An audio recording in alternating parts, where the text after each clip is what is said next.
میں یعنی زبیر علی اپنے والدین کا چہیتا بیٹا تھا، جس کے منہ سے کوئی خواہش نکلتے ہی والدین میری بات کو فوراً مان جایا کرتے تھے۔ میں ان کا لاڈلا بیٹا تھا، آج تک انہوں نے کوئی بھی میری بات نہیں ٹالی۔ وہ ہر کام میں میری رائے کو فوقیت دیتے، وہ مجھ سے بے حد محبت کرتے، کیونکہ میرا ایک بھائی گونگا اور بہرا تھا، جبکہ میں ان کی واحد اولاد تھی جو صحیح سلامت اس دنیا میں آیا تھا۔ لیکن آج میں نے ایسی حرکت کر دی جو کسی کو منہ دکھانے کے قابل نہیں رہا۔ سب مجھے دھکے دے کر گھر سے نکال رہے تھے، کیونکہ میں نے اپنی بیوی اور بھائی کا حلالہ السلام علیکم ورحمۃ اللہ وبرکاتہ بسم اللہ الرحمن الرحیم۔ میرے والدین کی ساری امیدیں مجھ سے وابستہ تھیں، اس لیے وہ ہر وقت میرا ساتھ دیا کرتے تھے۔ آج تک کبھی بھی انہوں نے میری کسی بات پر انکار نہیں کیا تھا۔ میں بھی ان کا فرما بردار بچہ تھا، لیکن خوبصورتی اور ذہانت نے میرا دماغ خراب کر رکھا تھا۔ جیسے جیسے میں بڑا ہوتا گیا، میرے اندر غرور اور تکبر بھرتا گیا۔ میں سب کو اپنے سے کمتر سمجھنے لگا۔ مجھے لگتا تھا کہ میرے بھائی کی کوئی بھی عزت نہیں ہے۔ میرے سامنے میں ہی ہوں جو اپنے والدین کا آخری سہارا ہوں۔ میرے علاوہ ان کا کوئی بھی نہیں ہے جو بڑھاپے میں ان کی خدمت کر سکے، کیونکہ وہ مجھے ہر اچھی اور بری عادت میں سپورٹ کیا کرتے تھے۔ وہ مجھے لگتا تھا کہ وہ مجھے کسی بھی بات پر نہیں روکا کریں گے، اس لیے میں اور زیادہ برا بنتا گیا، یہاں تک کہ میری وجہ سے کئی لڑکیوں کی عزت خطرے میں پڑ گئی۔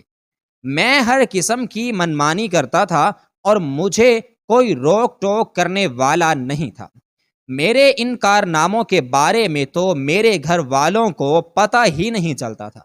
ذہانت میں میرا کوئی ثانی نہیں تھا، مغرور تو میں تھا ہی، اپنا کوئی بھی ثانی مجھے برداشت نہیں ہوتا تھا۔ اسی لیے کہیں کسی بھی جگہ یا تو میں رہتا تھا یا اپنے علاوہ کسی اور کو نہیں رہنے دیتا تھا۔ میری ایک بری عادت تھی جسے میں بہت اچھا سمجھتا تھا۔ میں نے جیسے ہی انٹر پاس کیا تو گھر والوں نے میرا ایڈمیشن کالج میں کروا دیا، جبکہ میرا گونگا بہرا بھائی میرے باپ کی دکان پر کام سیکھنے لگا۔ بابا کہتے تھے کہ کم از کم وہ اتنا قابل تو ہو جائے کہ اس سے کسی کی محتاجی نہ دیکھنی پڑے، اس لیے اسے زیادہ پڑھانے کی بجائے انہوں نے اسے ہنر سکھایا، جبکہ وہ اپنی ذہانت کے زوم میں وقت ضائع کرتا رہا، اور مجھے تب احساس ہوا جب میں سب کچھ کھو چکا تھا۔ دراصل مجھ میں ایک برائی تھی۔ جب سے میں کالج گیا تھا تب مجھے 3 ایسے دوستوں کا ساتھ نصیب ہوا جو کالج سے نکلتی ہوئی لڑکیوں کا ان کے گھر تک پیچھا کیا کرتے تھے۔ وہ لوگ اسے تفریح کے طور پر لیا کرتے تھے کہ کہیں کوئی لڑکی پڑ جائے اور وہ اسی کے ساتھ دن رات باتیں کرتے رہیں۔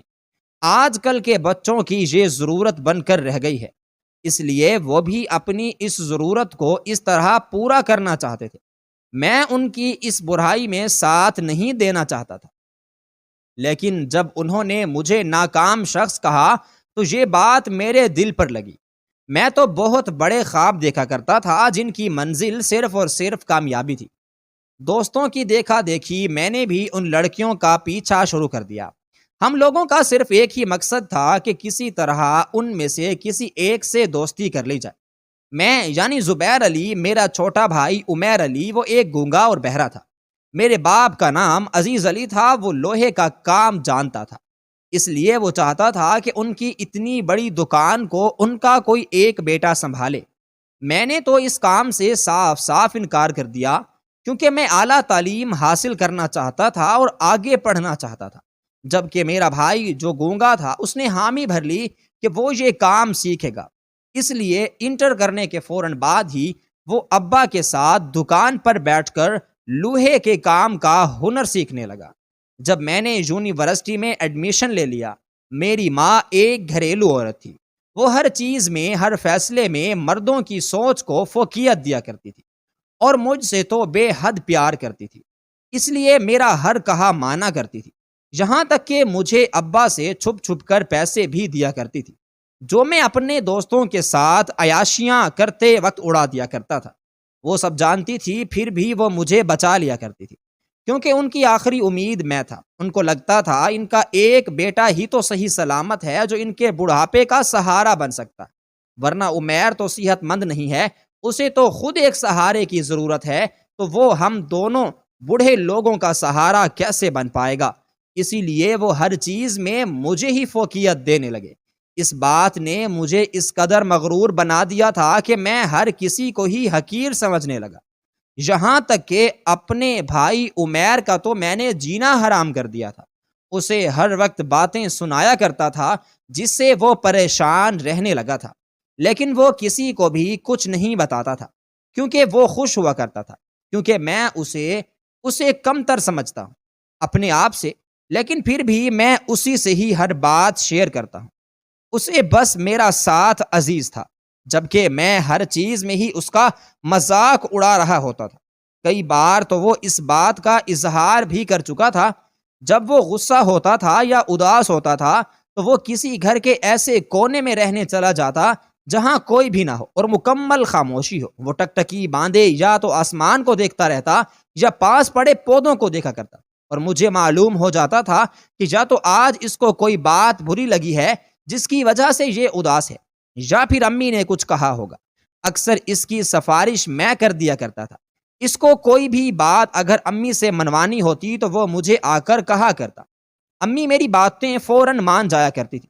کئی بار ابو نے اس بات پر انہیں روکا بھی، لیکن وہ ہمیشہ میرا ہی ساتھ دیا کرتی تھی، اور ابو کو بھی کہا کرتی تھی کہ زبیر کا ساتھ دیا کرو، وہ بڑا ہے، سمجھدار ہے، اس نے باہر کی دنیا دیکھ رکھی ہے، اسے سب معلوم ہوتا ہے۔ لیکن ابا کو نہ جانے عمیر میں کیا دکھائی دیتا تھا کہ وہ ہمیشہ اسی کی حمایت کیا کرتے تھے۔ وہ مجھے فوقیت تو دیا کرتے تھے، لیکن جب کبھی کبھی وہ عمیر کی بات مانا کرتے تھے تو مجھے ان پر بہت زیادہ غصہ آیا کرتا تھا۔ میں تب یہ بھی لحاظ نہیں کرتا تھا کہ وہ میرا باپ ہے، میں ان سے بدتمیزی کرنے لگتا، جس کی وجہ سے وہ مجھ سے تھوڑے تھوڑے بدظن رہنے لگے۔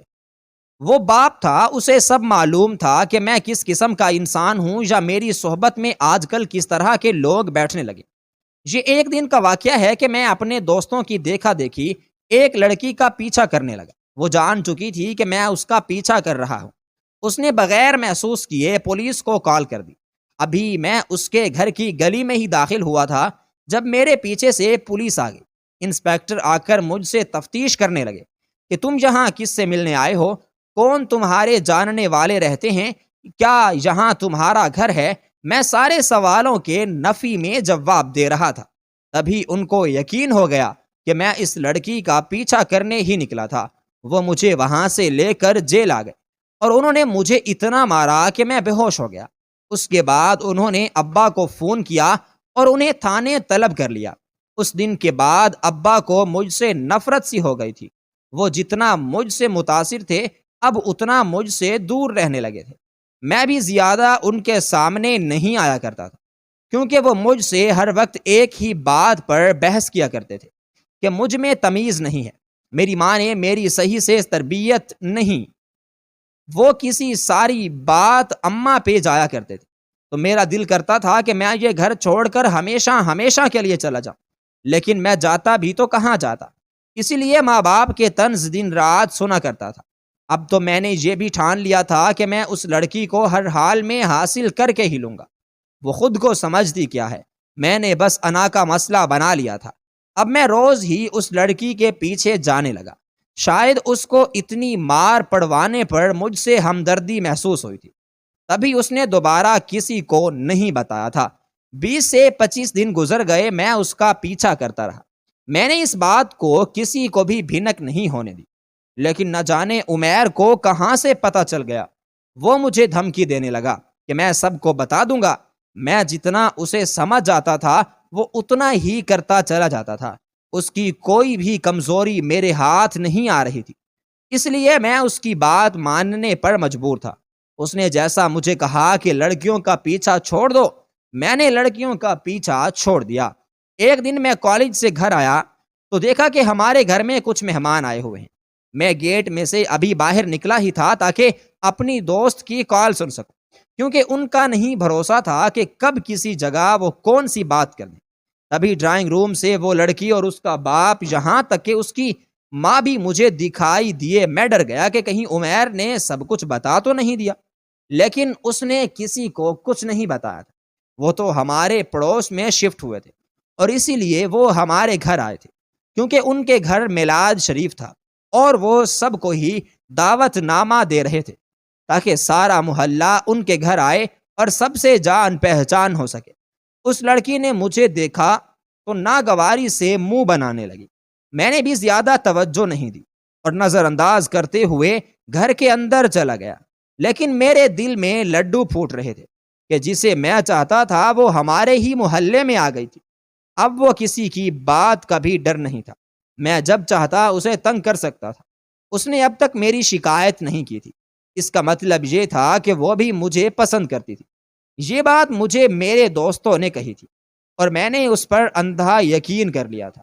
وہ سب لوگ اسی طرح کے کام کر کے اس کو تفریح کا ذریعہ کہتے تھے، جبکہ شروع میں تو مجھے یہ سب عجیب لگتا تھا، بعد میں یہ سب اچھا لگنے لگا تو میں اچھائی اور برائی کا فرق بھول گیا اور وہی کرنے لگا جو میرے سب دوستوں نے کرنے کو کہا تھا۔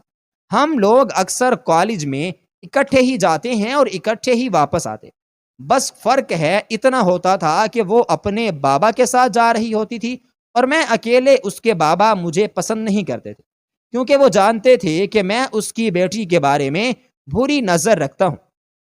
جب وہ امی کو معلوم ہوا کہ ریدا وہی لڑکی ہے، تب انہوں نے فیصلہ کر لیا کہ وہ اسے میرے لیے پسند کر لیں گی اور جا کر رشتہ ڈال آئیں گی تاکہ وہ ہمیشہ کے لیے میری ہو جائے۔ میں اس بات سے بہت پرجوش تھا، جبکہ عمیر کا تو منہ ہی بن کر رہ گیا تھا۔ وہ اب سارا وقت اداس رہنے لگا تھا اور مجھے بھی وجہ نہیں بتایا کرتا تھا۔ مجھے ویسے بھی اس کی خوشی یا اداسی سے کوئی سروکار نہیں تھا، اس لیے میں نے زیادہ توجہ نہیں دی اور اپنی نئی زندگی میں مگن ہو گیا۔ ڈگری کمپلیٹ کرنے کے بعد جیسے ہی مجھے سرکاری نوکری ملی، میں ہواؤں میں اڑنے لگا۔ تب بھی مجھے لگنے لگا کہ ریدا میرے جوڑ کی نہیں ہے، وہ تو میں صرف اپنی انا کی تسکین کے لیے کر رہا تھا۔ مجھے ایسا نہیں کرنا چاہیے تھا۔ اس بات پر میں نے کئی بار سوچا، لیکن میں ہر بار یہ سوچیں جھٹک دیا کرتا تھا کہ شاید میں ہی غلط ہوں، کیا پتا میں اس سے محبت کرنے لگا ہوں۔ میں اس کو کسی اور کے ساتھ برداشت نہیں کر سکتا تھا، اور جب مجھے معلوم ہوا کہ عمیر اسے پسند کرتا ہے تو وہ میری ضد بن کر رہ گئی کہ میں اسے ہر حال میں حاصل کرنا چاہتا ہوں۔ میرے والد مجھے سمجھاتے رہے لیکن میں کچھ بھی نہیں سمجھا اور امی کو زبردستی ریدا کے گھر بھیج دیا۔ پہلے تو وہ لوگ نہیں مانے، لیکن میرے ماں باپ کی شرافت سے سب واقف تھے، اس لیے مان گئے اور یوں ہی تو میری شادی ہو گئی، کیونکہ مجھے معلوم تھا کہ شادی سے پہلے عمیر اسے پسند کرتا تھا تو میں تھوڑا اس سے کھینچا رہنے لگا تھا، لیکن میری پوری کوشش ہوتی تھی کہ میں اسے زیادہ تکلیف نہ دوں۔ نہ کبھی مجھ میں ایسا وحشی پن سما جاتا تھا کہ میں اس کی قدر ہی نہیں کر سکتا تھا اور اکثر اس کے ساتھ ایسا سلوک کیا کرتا تھا جو کوئی اور عورت ہوتی تو مجھے چھوڑ کر جا چکی ہوتی، جبکہ وہ مجھے مسلسل برداشت کر رہی تھی۔ وہ اچھی بیوی بننے کی ہر ممکن کوشش کیا کرتی تھی، میرے سارے کام وقت پر کیا کرتی تھی تاکہ مجھے لڑنے جھگڑنے کا موقع نہ ملے، لیکن اس سے نیچا دکھا کر اور اداس کر کے مجھے بہت مزہ آیا کرتا تھا۔ اور جب وہ امریکہ اکٹھے بیٹھے ہوئے تھے تو مجھ میں جلن سی مچ جاتی تھی، میں انہیں اکٹھے نہیں دیکھ سکتا تھا۔ وہ میرے ماں باپ سے لاڈ پیار کرتی، ان سے فرمائشیں کرتی تو مجھے ایک آنکھ نہ بھاتی، کیونکہ اب ساری زندگی ہی میں نے ان سے اس طرح لاڈ کیا تھا۔ جب وہ میرے والدین کو اپنے والدین کی طرح سمجھنے لگی تو مجھے اس پر غصہ آنے لگا۔ میں آئے روز اس کے بنائے ہوئے کھانوں میں غلطیاں نکالنے لگا، جبکہ کھانے بہت مزیدار ہوا کرتے تھے اور میں تو اس کی کوکنگ کا قائل تھا۔ میری امی بھی اس کی تعریفیں کرتی نہیں تھکتی تھی۔ وہ اچھی تھی، بہت اچھی تھی، لیکن میں اچھا نہیں تھا، اس لیے ہم لوگ بہت عجیب سی زندگی گزار رہے تھے جس کی مجھے خود بھی سمجھ نہیں آتی تھی کہ آخر میں کیا چاہتا ہوں۔ لیکن مجھے غصہ اس قدر آیا کرتا تھا کہ اکثر میں گھر کے برتن ہی توڑنے لگ جاتا تھا۔ وہ اچھی بیویوں کی طرح صبر کرتی، برداشت کرتی، یہاں تک کہ آج تک اس نے اپنے والدین سے میری کوئی بھی شکایت نہیں لگائی تھی۔ میں خود بھی احتیاط کرتا تھا کہ کمرے کی حد تک ہی ہماری بحث اور لڑائی ہو، باہر کسی کو بھی اس کے بارے میں کچھ بھی معلوم نہ ہو۔ یوں ہی دن گزرنے لگے۔ ایک دن وہ کہنے لگی کہ میرے بھائی آج بہت اداس تھے۔ میں نے کہا تو میں اس کی اتنی فکر کیوں ہو رہی ہے؟ کیونکہ اس کے چہرے پر فکر کی گہری لکیر موجود تھی۔ تو میں اس پر غصہ کرنے لگا۔ ویسے بھی میں اس سے جان چھڑانا چاہتا تھا، کیونکہ حال ہی میں ہمارے آفس میں ایک نہایت ہی خوبصورت لڑکی آئی تھی۔ جب مجھے معلوم ہوا کہ وہ لڑکی بھی مجھے پسند کرتی ہے تو میرے دل میں ایک بار تو خواہش جاگی کہ کسی طرح وہ میری ہو جائے، کیونکہ میں جو چاہتا ہوں وہ کسی طرح بھی حاصل کر لیتا تھا۔ اتنی سی باتوں کو وجہ بناتے ہوئے میں نے غصے میں اسے کہا کہ تمہیں اتنی ہی عمیر کی پرواہ ہے تو اسی کی زندگی میں چلی جاؤ نا، میری زندگی کیوں برباد کر رہی ہو؟ یہ سن کر بہت ساکت رہ گیا۔ وہ سوچ بھی نہیں سکتی تھی کہ میں اس سے ہزاروں برائیاں کروں، لیکن اس کا الگ ہونے کا مشورہ ہرگز نہیں دوں گا۔ تبھی غصے میں آ کر میں نے اسے طلاق دے دی اور جلدی سے واش روم میں گھس گیا، کیونکہ میں جو خود کو بھی معلوم نہیں تھا کہ میں نے کیا کر دیا، میں اپنے ہوش و حواس میں اسے طلاق دے چکا تھا۔ اب اس بات سے پیچھے نہیں ہٹ سکتا تھا۔ میں کئی گھنٹے واش روم میں کھڑا رہا۔ جب باہر آیا تو دیکھا اس کے گالوں پر آنسوؤں کے نشان بن چکے تھے۔ افسردہ چہرہ بنائے وہ ٹکٹکی باندھے دیوار کو گھورے جا رہی تھی۔ جب میں اس کے قریب گیا اور اسے سمجھانے لگا کہ یہ سب غصے میں ہوا ہے، مجھے معاف کر دو، ہم لوگ جلد ہی اس کا حل نکالتے ہیں۔ مجھے پتا ہے اب تم میرے لیے نامحرم ہو، اگر میری چھت کے نیچے نہیں رہ سکتے، لیکن پھر بھی اس کا حل نکالنا ہوگا، کیونکہ یہ سب میں نے غصے کی وجہ سے کیا ہے، اپنی مرضی سے نہیں کیا۔ تب وہ اٹھ کر جانے لگی۔ جب میں نے اسے روکا تو اس نے میرا ہاتھ جھٹک دیا۔ تھوڑی دیر بعد ایک خیال میرے ذہن میں گوندا کہ کیوں نہ حلالہ کر لیا جائے۔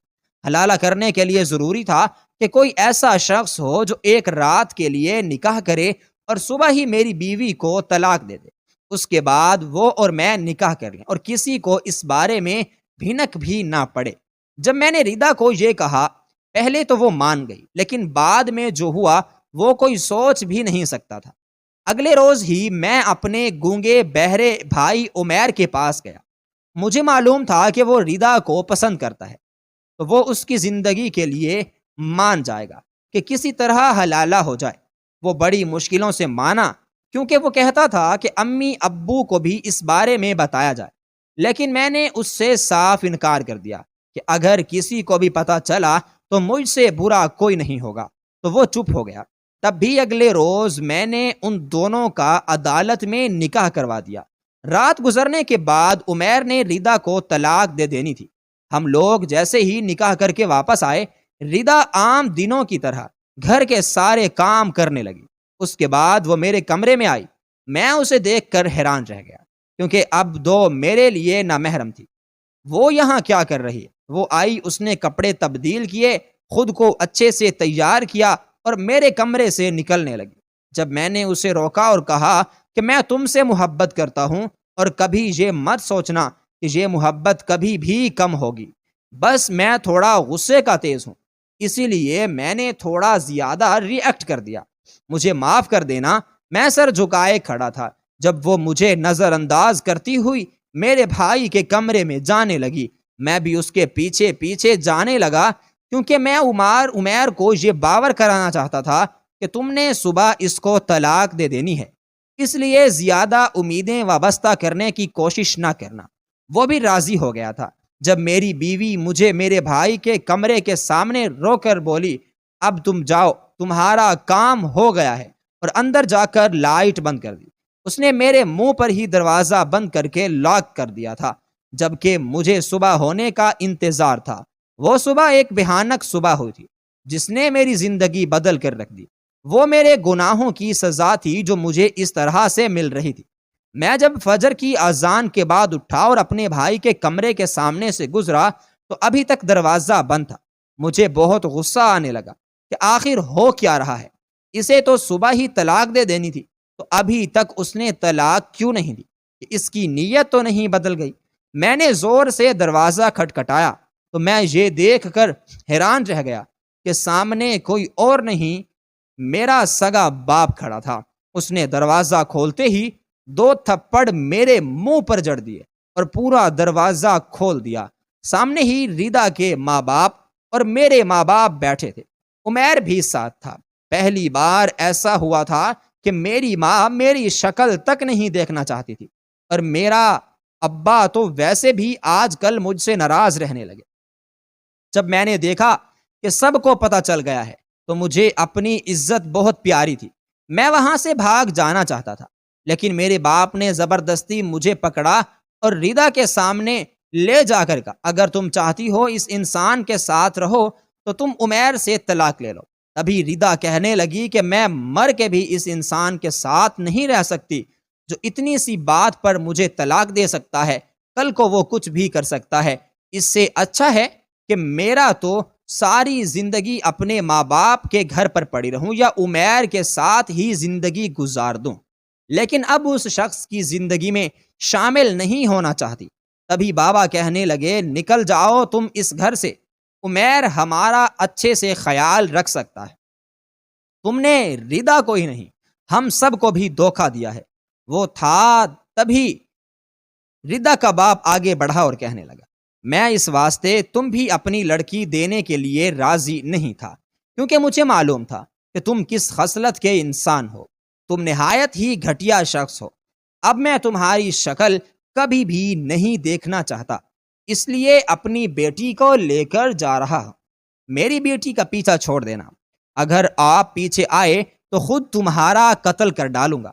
میں یہ سن کر ڈر گیا اور ریدا کے پیروں میں بیٹھ کر معافی مانگنے لگا کہ پلیز مجھے چھوڑ کر مت جاؤ۔ تب وہ کہنے لگی، میں تمہیں چھوڑ کر جا چکی ہوں اور تم نے خود مجھے مجبور کیا ہے، ہم کبھی بھی میرے سامنے مت آنا، چلے جاؤ یہاں سے۔ جب ماں باپ نے مجھے گھر سے دھکے دے کر نکالا تو اب مجھے احساس ہوا کہ میں نے اپنی پوری زندگی میں کتنی زیادہ غلطیاں کی ہیں، جس کی سزا آج مجھے اس طرح مل رہی ہے کہ سب کچھ مجھ سے دور ہو گیا تھا۔ ہر وہ چیز جو مجھے سب سے زیادہ عزیز تھی وہ مجھ سے بچھڑ گئی تھی، اور یہ سب میرے گناہوں کا ہی صلہ تھا جو مجھے آج بھگتنا پڑ رہا تھا۔